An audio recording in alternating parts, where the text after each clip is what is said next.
ঘরের ভিতরে ওনার স্ত্রীকে ডাক দিয়া বলেন, ওগো স্ত্রী, আমি চলে যাই যুদ্ধের ময়দানে। আল্লাহর নবী আমাকে সেনাপতির দায়িত্ব দিয়েছেন। আমার মনে হয় না এই যুদ্ধ থেকে আমি আর তোমার কাছে ফেরত আসবো। ওগো স্ত্রী, আমাকে বিদায় দাও, আমি বিদায় নেওয়ার জন্য এসেছি। আর তুমি ধৈর্য ধারণ করে থাকবা, ধৈর্য ধারণ করে থাকবা।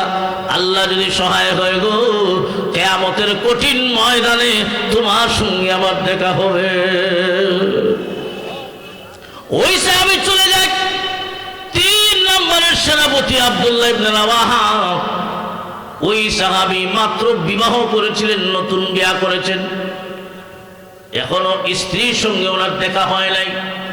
সাহাবী গিয়েছিলেন বাজারে, ওইদিকে শোনা যায় হযরত বেলাল ঘোষণা দিতেছেন, হাইয়া আলাল জিহাদ, হাইয়া আলাল জিহাদ, আসো বিশ্ব নবী জিহাদের জন্য বের হয়ে যাবেন।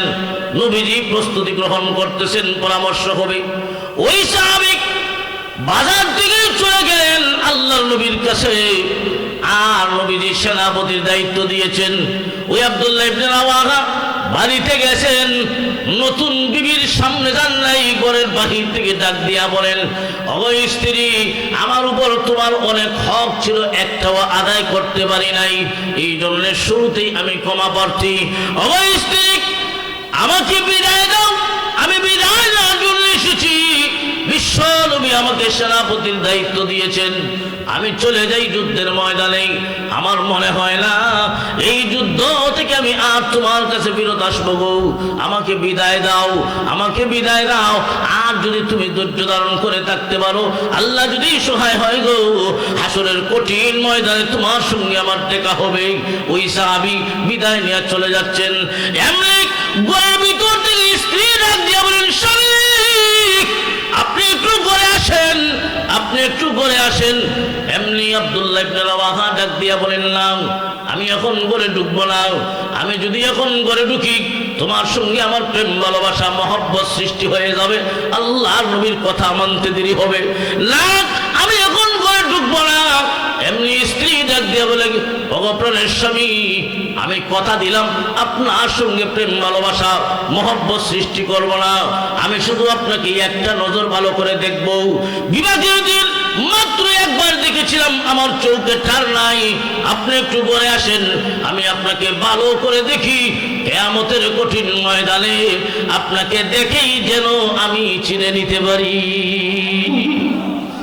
ও মুসলমান ইমানদার, এমনই ছিলেন নবীর সাহাবীরা, যাদের অন্তরে বিন্দু পরিমাণ দুনিয়ার কোনো লোভ নাই, মরণের কোনো ভয় নাই, দুনিয়ার কোনো লোভ নাই, মরণের কোনো ভয় নাই। এই স্পেশাল 2টা গুণ ছিল নবীর সাহাবীদের মাঝে। আল্লাহর নবী বলেন, আখিরি জামানার মুসলমানের সংখ্যা বেশি হবে, কিন্তু তাদের অন্তরে 2টা জিনিস থাকবে, দুনিয়ার লোভ থাকবে, মরণের ভয় থাকবে। নবী 1450 বছর আগে বলে গেছেন। এখন আপনারা জবাব দেন, মুসলমানের সংখ্যা কম না বেশি? আরো জোরে, দুনিয়ার লোভ কম না বেশি? মরণের ভয় কম না বেশি? ও মুসলমান, এখনো সময় আছে, এখনো সময় আছে। এই 2টা গুণ যদি অর্জন করতে পারো, এই 2টা গুণ যদি অর্জন করতে পারো, দুনিয়ার লোভ ছেড়ে দাও, মরণের ভয় ছেড়ে দাও। দুনিয়ার লোভ রাখার তো দরকার নাই, দুনিয়া তো চিরস্থায়ী নয়, দুনিয়ার জীবন তো ক্ষণস্থায়ী। তাহলে দুনিয়া নিয়ে বাবার চিন্তা ভাবনা করার তো প্রয়োজনই নাই। আর মরণকে ভয় করবা কেন? মরণ তো একদিন হবে, এর মাঝে কোনো সন্দেহ? আরো চলেন না, মরণ একদিন হবে, এর মাঝে কোনো সন্দেহ নাই। কিন্তু মরণটা যদি আল্লাহর রাস্তায় হয়, মরণটা যদি শাহাদতের মরণ হয়, আল্লাহর রাস্তায় যদি মরণ হয়, মরতে দেরি হয়, আল্লাহর তৈরি জান্নাতের মেহমান হতে দেরি হয় না। এখনো সময় আছে। মুসলমান যদি এই 2টা গুণ অর্জন করতে পারে, পৃথিবীর কোনো শক্তি নাই মুসলমানের উপর নির্যাতন করতে। ঠিক না বেটি? কয়টা গুণ? ও মুসলমান, কোটি টাকা দিলেও তোমাকে যেন খরিদ করতে না পারে, কোটি টাকা দিলেও মুসলমানের জবান যেন বন্ধ হয়। হক বলছি, বলবই, জোরে কোন? ঠিক না বেটি? এটাই মুসলমানের ঈমান আর আকীদা। এই দুইটা গুণ অর্জন করো, দুনিয়ার লোভ ছাড়ো, মরণের ভয় ছাড়ো। মরণ তো একদিন হবেই, তাহলে মরণটা যদি আল্লাহর রাস্তায় হয় তুমি সফল। তাহলে বলছিলাম আল্লাহ সফলতা দিবেন। এর 2 নম্বর অর্থ বলেছিলাম যে এই দুনিয়ায় আল্লাহ বেঈমান কাফেরের মোকাবেলায় তোমাদেরকে বিজয় দিবেন, বিজয়। কন্যা সুবহানাল্লাহ। তুফলিহুনের দ্বিতীয় প্রথম অর্থ বলেছিলাম আল্লাহ দুনিয়ার ক্ষণস্থায়ী জীবন শান্তির বানায়া দিবেন। 2 নম্বর বেঈমান কাফেরের মোকাবেলায় তোমরা বিজয়ী হইবা। 3 নম্বর, 2টা চক্ষু যেদিন বন্ধ হয়ে যাবে, এই পৃথিবী থেকে যেদিন বিদায় হবে, মরতে দেরি হবে, আল্লাহর তৈরি জান্নাতের মেহমান হতে দেরি হবে না। এই হলো তুফলিহুনের 3টা ব্যাখ্যা। 3টা পুরস্কার, ছোট না বড়? আমরা বুঝেছে তো আরো জোরে। এই 3টা পুরস্কার আমরা চাই কিনা? কারা কারা চাই হাতটা উঠান। আল্লাহ তুমি কবুল করো, আল্লাহ তুমি কবুল করো, আল্লাহ তুমি কবুল করো। আল্লাহ বলেন 3টা পুরস্কার দিমু, বিনা শর্তে নয়, শর্ত আছে। 3টা পুরস্কার দিমু, দিতাম না এমন না, 3টা পুরস্কার দিমু বিনা শর্তে, না শর্ত আছে? ইয়া আইয়ুহাল্লাযীনা আমানুত্তাকুল্লাহ ওয়াবতাগু ইলাইহিল ওয়াসিলা ওয়াজাহিদু ফি সাবিলিহি লাআল্লাকুম তুফলিহুন। আল্লাহ পাক রব্বুল আলামিন বলেন, হে দুনিয়ার বিশ্বাসীরা, হে দুনিয়ার ঈমানওয়ালারা, আমি আল্লাহ তোমাদেরকে 3টা সবক দিলাম, 3টা আদেশ করলাম, 3টা নির্দেশ দিলাম। এই 3টা সবক মানিয়া, 3টা আদেশ মানিয়া, 3টা নির্দেশ মানিয়া যদি দুনিয়ার জীবন চালাও, আমি আল্লাহ তোমাদেরকে সফলতা দান করব। সফলতার অর্থ, একটা অর্থ হলো এই দুনিয়াতে যতদিন তুমি থাকবা আমি আল্লাহ সুখময় শান্তির জীবন তোমাকে দিব। 2 নম্বর, বেঈমান কাফেরের মোকাবেলায় তোমাকে আমি তোমাদেরকে বিজয় দান করব। 3 নম্বর, এই পৃথিবী থেকে যেদিন বিদায় হয়ে যাবে আমি আল্লাহ তোমাকে জান্নাত দান করব। এটা হলো তুফলিহুনের 3টা অর্থ। ও মুমিন মুসলমানেরা, আমি আল্লাহর দেওয়া 3টা সবক মানলে আমি আল্লাহ তোমাদেরকে এই 3টা পুরস্কার দিব। এই 3টা সবক মানিয়া যারাই দুনিয়ার জীবন চালাবে, এই 3টা সবক হলো শর্ত। 1 নম্বর সবক, ইত্তাকুল্লাহ। ও দুনিয়ার ঈমানওয়ালারা, আল্লাহকে ভয় করো, আল্লাহকে ভয় করো, আল্লাহকে ভয় করো। আমরা ভয় করব কাকে?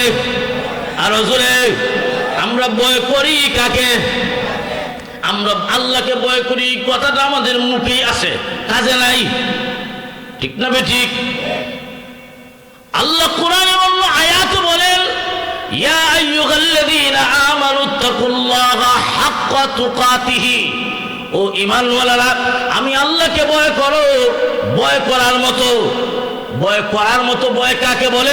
মুফাসসিরিন কিরাম তাফসীরের কিতাবে লেখেন, ভয় করার মতো ভয় হলো একটা মুমিন মুখে যেমন ভাবে দাবি করে আমি আল্লাহকে ভয় করি, আমি আল্লাহকে ভয় করি, এই কথাটা কাজের মাধ্যমে প্রমাণ করানো।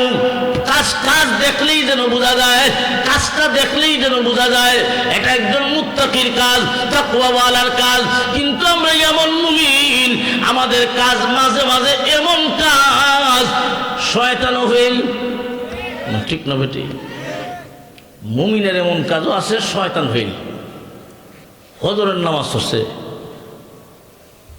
মসজিদে জামাতের সাথে শীতের রাত্রিতে, মুরব্বী মানুষ, এরপরে বাসাতে এসে আয়া কুদাল কাঁদে নিয়ে হাওড়ে গেছে। একদল মানুষের অভ্যাসই দেখবেন হজ করে আইলো কাম হয় না, জমির আইল কাটা আছে না নাই? ফজরের নামাজ আগের কাতে, ফজরের নামাজটা হইলে এরপরে কসুরি ল্যাংটি বাইন দেয়া তখন আইল কাটতেছে। আইল কাটতে কাটতে ওনার অভ্যাস এমন, 5 বছর আগে 1 কেয়ার, বা আপনারা কেয়ার না কাটা বলেন, 1 কেয়ার জমি কিন্তু 5 বছর আগে, কিন্তু 5 বছর পরে মাপ দিয়ে দেখা যায় 100 হেক্টর হয়ে গেছে। এমন আল্লাহ বুজুর্গ এই দুনিয়াতে নাই। তো শয়তানের দূর থেকে আসে, এই বেটা আলি ফজর নষ্ট হয়ে গেছে, হ্যাঁ, ফজরের নামাজটালি হইলে এরপরে তোর দ্বারা এমন কাজ, ওই আইল কাদার দেখলেই বোঝা যায় এটা কোনো তাকওয়াওয়ালার কাজ হতে পারে না। আর ওদের কোন ঠিক না ঠিক, যারা আল্লাহকে ভয় করে তারা কোনোদিন অন্যের জমি আইল করতে পারে না। যারা আল্লাহকে ভয় করে তারা কোনোদিন অন্যের জমি জবরদখল করতে পারে না। যারা আল্লাহকে ভয় করে তারা কোনোদিন সুদ ঘুষ খাইতে পারে না। যারা আল্লাহকে ভয় করে তারা কোনোদিন অন্যায়ভাবে জুলুম অত্যাচার করতে পারে না। যারা আল্লাহকে ভয় করে তারা কোনোদিন দুর্বলের উপর আক্রমণ করতে পারে না।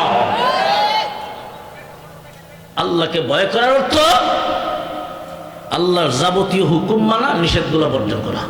সংক্ষেপে কথা, আমিরুল মুমিনিন হযরত ওমর ইবনে খাত্তাব রাদিয়াল্লাহু আনহু, ওনার পার্লামেন্টে, উমরের পার্লামেন্ট, মসজিদের নববীর মিম্বর, জুরে করেন আল্লাহু আকবার। নবী সাহাবীদের সামনে তাকওয়া নিয়ে আলোচনা করতেছেন, আল্লাহর ভয় নিয়ে আলোচনা করতেছেন। যেই সংসদে আল্লাহর ভয় নিয়ে আলোচনা হইব, এই সংসদটা কি আমরা দেশের সংসদের মতো?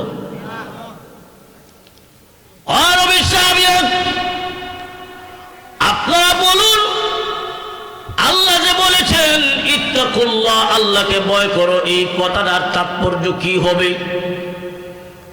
হযরত উমর এক সাহাবীর নাম ধরে ডাক দিয়েছেন। ওই সাহাবীর নাম উবাই ইবনে কাব রাদিয়াল্লাহু আনহু। ও উবাই, আপনি বলুন, আল্লাহ যে বলেছেন ইত্তাকুল্লাহ, আল্লাহকে ভয় করো, এই কথাটার মর্ম কি? উবাই ইবনে কাব রাদিয়াল্লাহু আনহু বলেন, ইয়া আমিরুল মুমিনিন, প্রশ্নের জবাবটা পরে দিব। আগে আমি আপনার কাছ থেকে দুইটা জিনিস জানতে চাই, দুইটা জিনিস। একটা হলো, আপনি কি কোনোদিন এমন কাঁটাওয়ালা জঙ্গল, যেই জঙ্গলের মধ্যখান দিয়া চিকন রাস্তা, এমন রাস্তা দিয়া কি কোনোদিন গেছেন? হযরত উমর বলেন, হ্যাঁ গেছি। কেমনে গেছেন? হযরত উমর বলেন, এই রাস্তা দিয়া যখন যাব, প্রথমে কাপড় চোপড়টা খুব ভালো করে গুটায় আনি, এরপরে একটা কদম সামনের দিকে ফেলি, আর আশপাশে পিছনের দিকে তাকায়া দেখি কোনো কাঁটানি আমার গায়ে লাগছে। এইভাবে একটা কদম সামনে ফেলি, আর পিছনের দিকে তাকায়া দেখি কোনো কাঁটানি আমার গায়ে লাগছে। এইভাবে সতর্ক অবস্থায় থাকতে থাকতে, সতর্ক তাকিয়া কাঁটাওয়ালা, তুই এই পৃথিবীর রাজত্ব কি? এই পৃথিবীর মতো 10টা পৃথিবীর সমান একটা রাজত্বের মালিক আল্লাহ বানায় দিবে। আল্লাহু আকবার। শুধু এটা ঈমানের বিনিময়ে।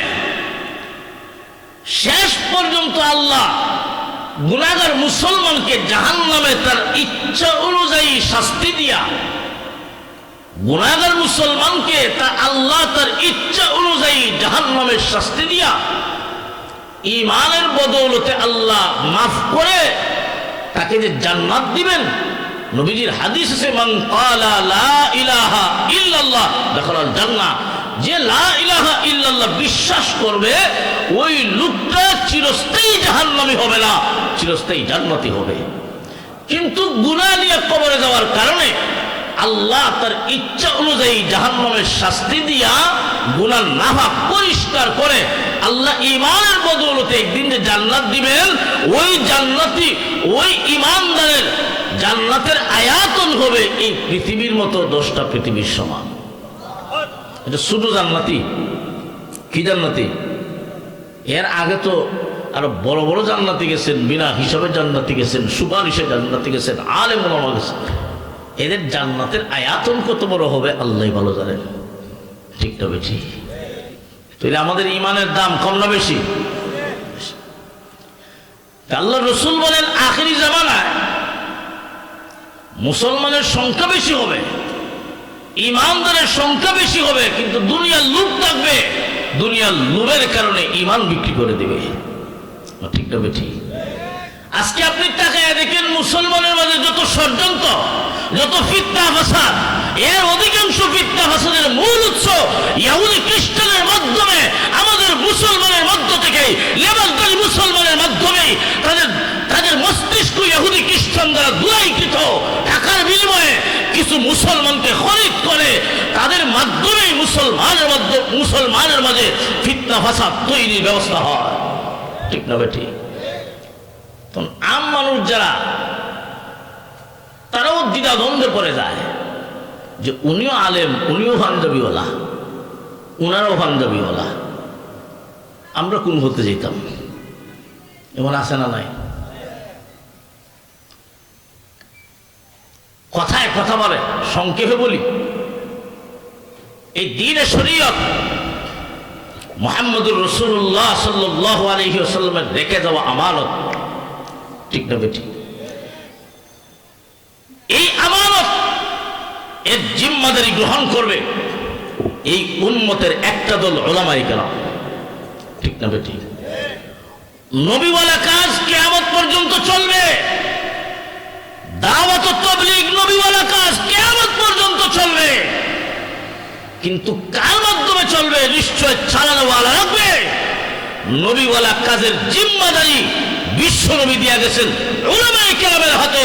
উলামায়ে কেরাম জিম্মাদারি গ্রহণ করবেন। উলামায়ে কেরাম হলেন শরীয়ত নামক গাড়ির ড্রাইভার, আম জনতা হলো এই গাড়ির যাত্রী। উলামায়ে কেরাম থাকবেন সামনে, আম জনতা থাকবে পিছনে। ঠিক না বেটি?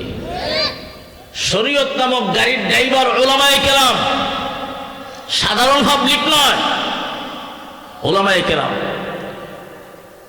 কিয়ামত পর্যন্ত এই উম্মতের উলামায়ে কেরাম নবীওয়ালা কাজের জিম্মাদারি গ্রহণ করবেন। উলামায়ে কেরামের সাথে থাকবেন সাধারণ মুসলমানরা। সাধারণ মুসলমান যদি কয় আমরা সাথে রাখবো আলেমগণকে, শরীয়ত নামক গাড়ির ড্রাইভার সাধারণ জনগণ নয়। সাধারণ জনগণ যদি ড্রাইভারি করতে চায়, গন্তব্যে পৌঁছা যাবে না, রাস্তায় অ্যাক্সিডেন্ট হওয়ার সম্ভাবনা আছে। ঠিক না বেটি? এক লোক ড্রাইভারি জানে না, উনি যদি গাড়ি চালায় আপনি গন্তব্যে পৌঁছতে পারবেন না, রাস্তায় অ্যাক্সিডেন্ট হওয়ার সম্ভাবনা আছে। ঠিক তেমনি ভাবে শরীয়ত নামক গাড়ির ড্রাইভার জিম্মাদারি উলামায়ে কেরাম ছাড়া যদি সাধারণ মানুষ করতে চায়, তাহলে গন্তব্যে পৌঁছতে পারবেন না। জান্নাত আমাদের গন্তব্য, জান্নাতে পৌঁছতে পারবেন না, সিরাতে মুস্তাকিমে থাকতে পারবেন না, নিশ্চিত ভ্রান্ত হওয়ার সম্ভাবনা আছে। এই জন্য ভাই উলামায়ে কেরাম থাকবে যেদিকে, আমরা থাকবো সেদিকে। আর যখন উলামায়ে কেরাম যেদিকে, উলামায়ে কেরাম যেখানে, আলেম উলামা যেখানে, মাদ্রাসা মসজিদ যেখানে, এটাই হবে উম্মতে মুহাম্মদের স্লোগান। ঠিক না বেটি? দুনিয়ার মানুষেরা কিয়ামত পর্যন্ত এই দুনিয়াতে নতুন কোন নবী নবুয়ত নিয়ে আসবে না, নতুন কোন নবী নবুয়ত নিয়ে আসবে না। তাহলে কিয়ামত পর্যন্ত যত মানুষ দুনিয়াতে আসবে, আলেওয়ালা সকল উম্মতের মাঝে নবীওয়ালা কাজ কে করবে? নবীওয়ালা কাজ, নবী আসবে না কিন্তু নবীওয়ালা কাজ চলবে। নবীওয়ালা কাজের জিম্মাদারি গ্রহণ করবেন উলামায়ে কেরাম। আল্লাহর নবী বলেন আল উলামাউ ওয়ারাসাতুল আম্বিয়া। উলামায়ে কেরাম নবীগণের ওয়ারিস, উত্তরসূরি। নবীওয়ালা কাজ চালিয়ে যাবেন শরীয়ত নামক গাড়ির ড্রাইভার। মুসলমান ইমানদার, আল্লাহর নবীর রেখে যাওয়া আমানত, এই আমানত যথাযথভাবে রক্ষা করতে হবে। এই জন্যে মুসলমান সমাজে দেখবেন মাঝে মাঝে এমন ফিতনা ফাসাদ দেখা দেয়, আলেম একদিকে, সাধারণ পাবলিক একদিকে, আলেম একদিকে, সাধারণ পাবলিক আরেকদিকে। তখন তারা স্লোগান দেয় আমরা সাথেও আলেম আছে, আমরা সাথেও আলেম। তোমার সাথে থাকবে কেন? তুমি আলেমদের সাথে থাকবা। ঠিক না বেঠিক? আমার সাথে আলেম আছে এই কথা না বেয়াদবি, যখন ঠিক না বেঠে। আল্লাহু আকবার। আল্লাহ সবাইকে হেফাজত করে বললাম। আমি যাই হোক বলতেছিলাম, ইহুদি খ্রিস্টান মুসলমানের চিরন্তন শত্রু। এই কথাটা মনে রাখবেন, ইহুদি খ্রিস্টান কখনোই মুসলমানের বন্ধু হতে পারে, এরা শত্রু। শত্রুই থাকবে, কখনোই বন্ধু হবে না। বন্ধু হবে কখন? আল্লাহ বলেন যখন তোমরা তাদের আদর্শ গ্রহণ করবা তখন তোমাকে বন্ধু মনে করবে, হ্যাঁ কালচার গ্রহণ করলে বন্ধু মনে করবা। আর মুসলমান তার শ্রেষ্ঠ আদর্শ হলো মুহাম্মদুর রাসূলুল্লাহ আদর্শ। শ্রেষ্ঠ আদর্শ বাদ দিয়া ফসা গান্দা আদর্শ কেন গ্রহণ করবা? আল্লাহ আমাদের সবাইকে ইহুদি খ্রিস্টানের কালচার গ্রহণ করার থেকে হেফাজত করুক। আরো জোরে বলো। যাই হোক, আব্দুল্লাহ ইবনে হুযাফা বলেন, ও নবী বাদশা, আমার নবী বলেছেন শুধু ইমানটা নিয়ে যদি কবরে যাই 10টা পৃথিবীর সমান একটা জান্নাতের মালিক আল্লাহ বানাইবে। তাহলে আমি কেন দুনিয়ার ক্ষণস্থায়ী সম্পদের মালিক হব? আমি বাদশা হব, রাজত্বের মালিক হব, এটা তো ক্ষণস্থায়ী, এটা তো চিরস্থায়ী নয়। দুনিয়ার জীবন চিরস্থায়ী না ক্ষণস্থায়ী? রাজত্ব আজকে আছে, 15 বছর একসাথে রাজত্ব, একসাথে দেশ চালাই, একটানা দেশ চালাইলেন, এমন পর্যায়ে পৌঁছে গেল দেশটা একমাত্র আমরা রই। এরপর আল্লাহ না না তোমাদের না, মুহূর্তের মধ্যে আল্লাহ পল্টি দিয়ে সব শেষ। আরো জোরে কম। এটাই বিশ্ব মানচিত্রের ইতিহাস, এটাই বিশ্বের ইতিহাস। সারা দুনিয়ার মালিক একমাত্র কে? আরো জোরে কম। এটাই ক্ষণস্থায়ী জগতের নমুনা। ফেরাউনের মতো বাদশাকেও আল্লাহ যখন পাকড়াও করেছেন, আল্লাহর হাত থেকে কেউ রক্ষা করতে পারে না। নমরুদের মতো বাদশা, সারা পৃথিবী শাসন করনে ওয়ালা 4 জন বাদশা। কয়জন? সারা পৃথিবী শাসন করছেন, শুধু বাংলাদেশ না। 2 জন কাফের, 2 জন মুসলমান। মুসলমান 2 জন হলেন বাদশা সুলাইমান আলাইহিস সালাতুস সালাম এবং যুলকারনাইন, এবং কাফের 2 জন বাদশা নমরুদ আর বুখতে নসর। নমরুদের মতো পরাশক্তি, নমরুদের মতো বাদশাকেও আল্লাহ দুনিয়ার থেকে বেমন বেজ্জতি বানায় বিদায় করছেন, ল্যাংরা মশা দিয়া তার পতন ঘটাইছেন। আল্লাহ সারা দুনিয়ার সকল মাখলুকই আল্লাহর বাহিনী। যেরকম ঠিক না বেঠি? দুনিয়ার মানুষেরা এই জন্য এই দুনিয়ার জীবন ক্ষণস্থায়ী, এই দুনিয়ার জীবন চিরস্থায়ী নয়। দুনিয়ার জীবনের রাজত্ব, দুনিয়ার জীবনের ক্ষমতা, এইগুলা আজকে আছে, আগামীকালকে নাও থাকতে পারে। ঠিক না বেটি? দুনিয়ার জীবনের রাজত্ব এমন, আপনি খানা রেডি করতেছেন, খানা খাইবেন, খানা পাক করছেন, সব ঠিক আছে, খাইবেন, এর আগেই শেষ। ঠিক না বেটি? মুসলমান ইমানদার, এই জন্যে এই কথা বলে গেলে চলবে না। এই দুনিয়ার জীবন তো চিরস্থায়ী নয়, দুনিয়ার জীবন ক্ষণস্থায়ী। এই জগতে আল্লাহ কেন তোমাকে পাঠাইছেন, এই কথার একটু চিন্তা ভাবনা কইরা দুনিয়ার জীবন যদি চালাইতে পারো, তবেই তুমি সফলতায় পৌঁছতে পারবা। তাহলে বলছিলাম, আল্লাহ এই জমিনে যাদের মাধ্যমে ইসলাম কায়েম করেছেন, ইসলাম প্রতিষ্ঠিত করেছেন নবীর সাহাবীরা, এদের স্পেশাল কয়েকটা গুণ, 2টা গুণ ছিল। একটা হলো তাদের অন্তরে বিন্দু পরিমাণ দুনিয়ার কোনো লোভ ছিল। আরো জোরে, দুনিয়ার লোভ হইয়া ইমান বিক্রি করে নাই। আমরার অন্তরে ইমান, দুনিয়ার লোভ কম না বেশি? এখন আসেন 2 নাম্বার। আল্লাহ রসুল বলেন আখিরি জামানার মুসলমান বেশি হবে, ইমানদার বেশি হবে, কিন্তু মরণের ভয় থাকবে। মরণের ভয় আছে না নাই? আপনি যদি জানেন কি মিছিলে গেলে মারা যাবেন, তো গায়ে ভাবা যাব, মরবেন না, পুলিশের গুলি খাইবেন, কয়জন হওয়া যাব? দুনিয়ার মানুষের আল্লাহ পাক রব্বুল আলামিন এই জগতে যাদের মাধ্যমে কালেমার পতাকা উড্ডীন করেছেন, ইসলাম প্রতিষ্ঠিত করেছেন, আল্লাহর নবীর সাহাবীরাও, এদের অন্তরে বিন্দু পরিমাণ মরণের কোনো ভয় নাই। আলায়ে কালিমাতুল্লাহর জন্য, আল্লাহর জমিনে আল্লাহর দ্বীন প্রতিষ্ঠিত করার জন্য সাহাবায়ে কেরাম যে প্রমাণ দেখায় গেছেন, পৃথিবীর ইতিহাসে কেউ দেখাতে পারে নাই, কিয়ামত পর্যন্ত কেউ পারবেও না। নবীর সাহাবীরা আলায়ে কালিমাতুল্লাহর জন্য যুদ্ধের ময়দানে যেতেন, নবীজির কাছে দোয়া চাইতেন, নবী গো আমার জন্য দোয়া করুন, আল্লাহ যেন আমাকে শাহাদাতের মরণ দান করে। সাহাবায়ে কেরাম শহীদ হওয়ার জন্য যুদ্ধের ময়দানে শাহাদাত বরণ করবেন, এটাই তাদের অন্তরের তামান্না। আহারে, আমার মরণটা যদি শাহাদাতের মরণ হয়, তাহলে আমার কবরের কোনো সলজব নাই, কবরের কোনো প্রশ্ন নাই, বিনা প্রশ্নে আমাকে আল্লাহ জান্নাত দিবেন। সাহাবায়ে কেরাম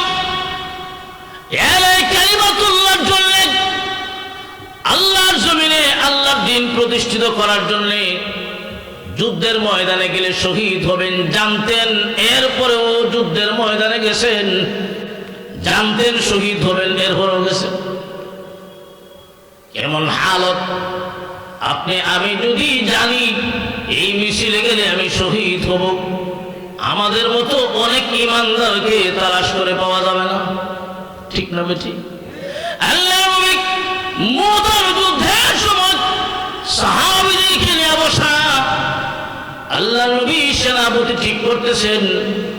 নবীজি বলেন, সাহাবীরা মুতার যুদ্ধের প্রধান সেনাপতির দায়িত্ব পালন করবে যায়েদ ইবনে হারেসা, নবীজির বালক পুত্র। এরপরে নবীজি বলেন, যায়েদ ইবনে হারেসা যদি শহীদ হয়, 2 নম্বরের সেনাপতির দায়িত্ব পালন করবে জাফর ইবনে আবি তালিব। জাফর ইবনে আবি তালিব যদি শহীদ হয়ে যায়, 3 নম্বরের সেনাপতির দায়িত্ব পালন করবে আব্দুল্লাহ ইবনে রাওয়াহা। আব্দুল্লাহ ইবনে রাওয়াহা যদি শহীদ হয়ে যায়, মুসলমান মুজাহিদরা পরামর্শ কইরা যাকে ইচ্ছা সেনাপতি বানায়া দিবে। এতটুকু ছিল আল্লাহর নবীর নির্দেশ। কিন্তু সাহাবীরা এমন সাহাবী, খুব ভালো করে জানতেন নবীজি পয়দর পয় ধারাবাহিকভাবে একজনের পর আরেকজনের নাম যে ঘোষণা করেছেন, অমুক যদি শহীদ হয় অমুক সেনাপতি, অমুক যদি শহীদ হয় অমুক সেনাপতি, এই যে একজনের পর আরেকজনের নামটা ঘোষণা করছেন, সাহাবীরা বুঝে নিছেন অবশ্যই অবশ্যই এই যুদ্ধে শাহাদাত বরণ করতে হবে, এর মাঝে কোনো সন্দেহ নাই।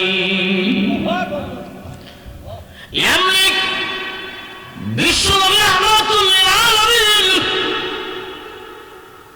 যায়েদ ইবনে হারেসাকে ডাক দিয়া বলেন, যায়েদ ইবনে হারেসা, যাও তোমরা তোমাদের বাড়ি ঘরে যাও, বিবি বাচ্চার কাছ থেকে বিদায় নিয়ে আসো। প্রধান সেনাপতি যায়েদ ইবনে হারেসা উনি ডাক দিয়া বলেন, আল্লাহর নবী গো, আমি কোথায় যাব, কার কাছে যাব? আমার তো কেউ নাই, আমার মা নাই, আমার আব্বা নাই, আমি আপনার পালক পুত্র। আপনি অনুমতি দিয়েছেন, আম্মা জান আয়েশা সিদ্দিকা আপনার কথাটা শুনতেছেন, আমার অনুমতি হয়ে গেছে, আর অনুমতি নেওয়া লাগবে না। ও নবীজি, আমি আপনার কথায় ইঙ্গিত পাইতেছি, মনে হয় এই যুদ্ধ থেকে আমি আর আপনার কাছে ফিরত আসবো না।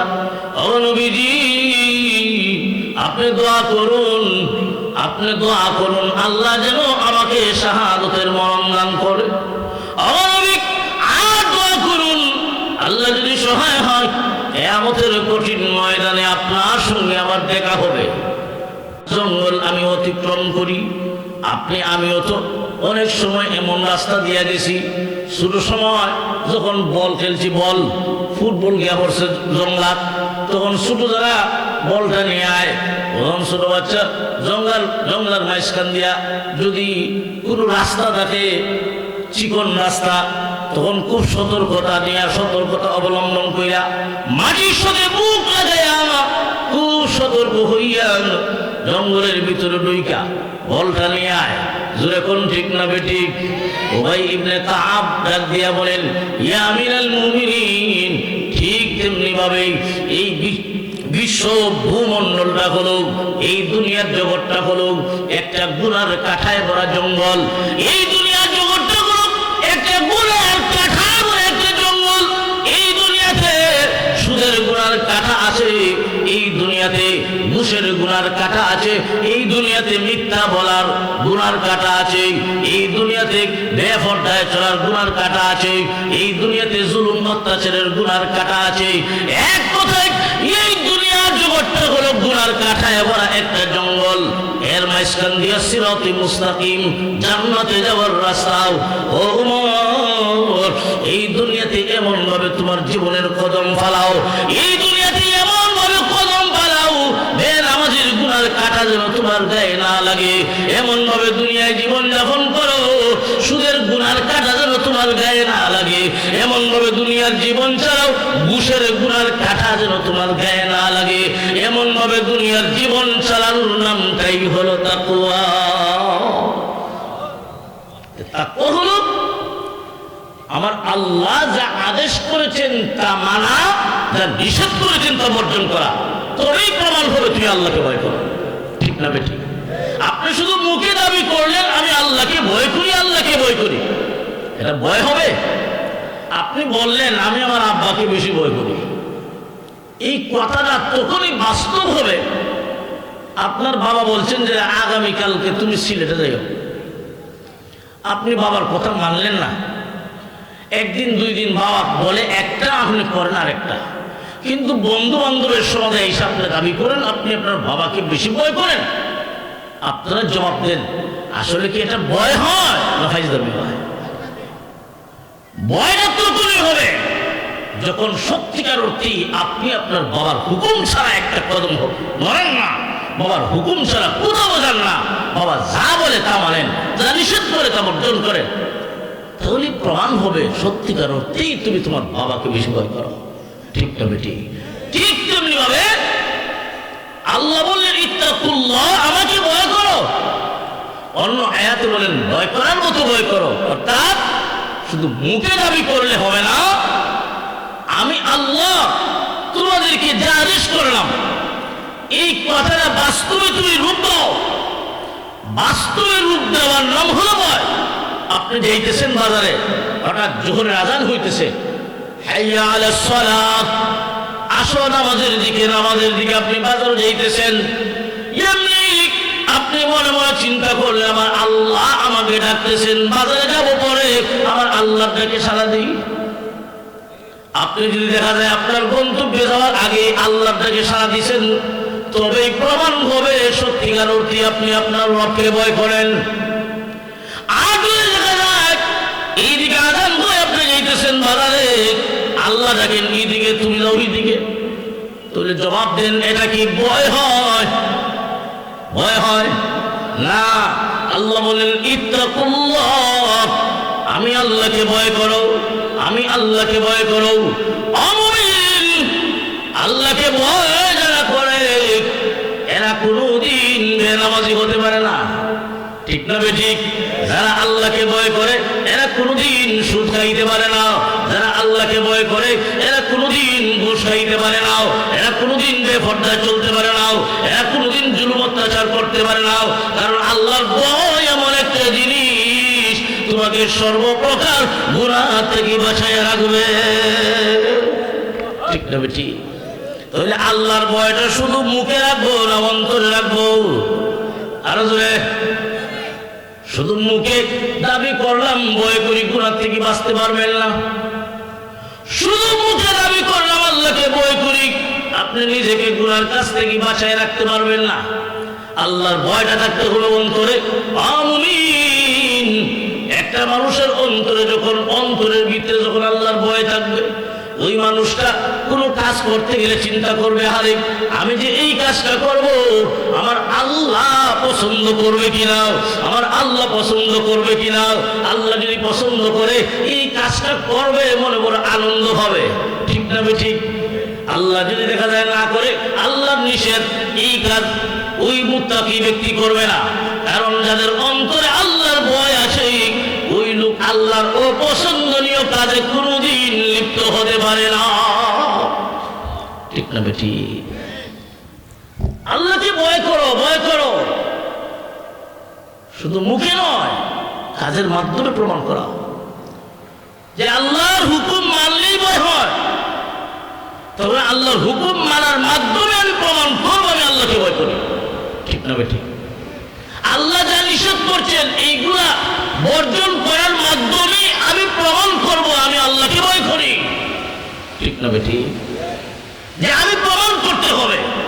তখন একটা মানুষ আল্লাহকে ভয় করনেওয়ালা ব্যক্তির কাজ দেখলেই মুখে বলবে এটা কোনো মুত্তাকি ব্যক্তির কাজ হবে। যেরকম ঠিক না বেটি? ও ভাই, মাঝে মধ্যে আল্লাহকে ভয় করি কথা ঠিক, এর হলো শয়তানে আমরা অনেক গুনার দিকে নিয়ে যায়। ঠিক না বেটি? মাঝে মধ্যে ভয় করি, এর হলো গুনার কাজে যাই। এমন হয় না? আরো জোরে। তার একটা কারণ আছে, খুব মনোযোগ দিয়ে কথাটা বুঝবেন। একটা মানুষের বডিতে দুইটা শক্তি কাজ করে। কয়টা শক্তি? একটা হচ্ছে দেহের শক্তি আর একটা হলো আত্মার শক্তি। একটা হচ্ছে দেহের শক্তি আর একটা আত্মার শক্তি। এই দেহ ঠিক রাখার জন্য আল্লাহ পাক রব্বুল আলামিন দেহের খাদ্য জাত তৈরি করেন সব মাটি থেকে উৎপন্ন করেন। ঠিক না বেটি? মাটি থেকে উৎপন্ন বস্তু আমি খাই, আমার দেহটা ঠিক রাখি। দেহ ঠিক রাখার জন্য দৈনিক কয় বেলা খাই? কোন কমতি হয়? এক বেলা যদি না খাই মেজাজ ঠিক থাকে না। ঠিক না বেটি? আর 3 বেলা যদি না খাই মেজাজ আসমানো যায়। ঠিক না বেটি? তাহলে আমি আমার দেহের শক্তি ঠিক রাখার জন্য দৈনিক 3 বেলা খাবার গ্রহণ করি, এটা কোনো বেশ কম করি না। যার কারণে আজকে আমার দেহটা দুর্বল না সবল? আরো জোরে। এখন আসেন আত্মা। আত্মা আত্মা পাঠাইছেন আল্লাহ লৌহে মাহফুজ থেকে। জোরে কন্যা সুবহানাল্লাহ। মায়ের পেটের ভিতরে মানুষের বডি যখন তৈরি হয়ে যায় 6 মাস বয়সে আল্লাহ লৌহে মাহফুজ থেকে রূহ দান করেন। ওই আত্মা পাঠাইছেন আল্লাহ লৌহে মাহফুজ থেকে, আত্মার খাদ্য পাঠাইছেন আল্লাহ লৌহে মাহফুজ থেকে। জোরে কন্যা সুবহানাল্লাহ। আত্মা পাঠাইছেন লৌহে মাহফুজ থেকে, আত্মার খাদ্য পাঠাইছেন লৌহে মাহফুজ থেকে। আত্মার খাদ্য হলো কোরআন, আত্মার খাদ্য হলো জিকরুল্লাহ, আত্মার খাদ্য হলো নেক আমল। আল্লাহ পাক রব্বুল আলামিন আত্মাকে শক্তিশালী বানানোর জন্য আত্মার খাদ্য পাঠাইছেন লৌহে মাহফুজ থেকে। আজকে আপনি আমি আত্মার খাদ্য ঠিক মতো দেই না, যার কারণে আমার আত্মা সবল না দুর্বল? আলো জোরে। দুনিয়াবাসী দেহের খাদ্য দৈনিক 3 বেলা দেই, যার কারণে আমার দেহটা সবল। আর আত্মার খাদ্য ঠিক মতে আমি দেই না, ঠিক মতে আমল করি না, ঠিক মতে আল্লাহর জিকির করি না।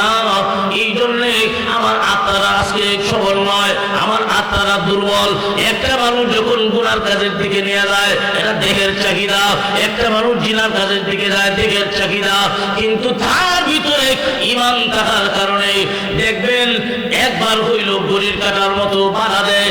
অমুমিন যাইস না, এমন কাজের দিকে যাইস না, এমন গর্হিত কাজের দিকে যাইস না, এমন নাফাক কাজের দিকে যাইস না। আল্লাহ দেখতেছেন, আল্লাহ দেখতেছেন। এইভাবে একবার হইল দেখবেন অন্তরে বাধা দেয়, একবার হইল মুমিনের অন্তরে বাধা দেয়। ও মুসলমান, আপনি যখন দেখেন চাহিদায় গুনার কাজের দিকে যাবেন, মাঝে মাঝে একবার হইল অন্তরে বাধা দেয় কিনা?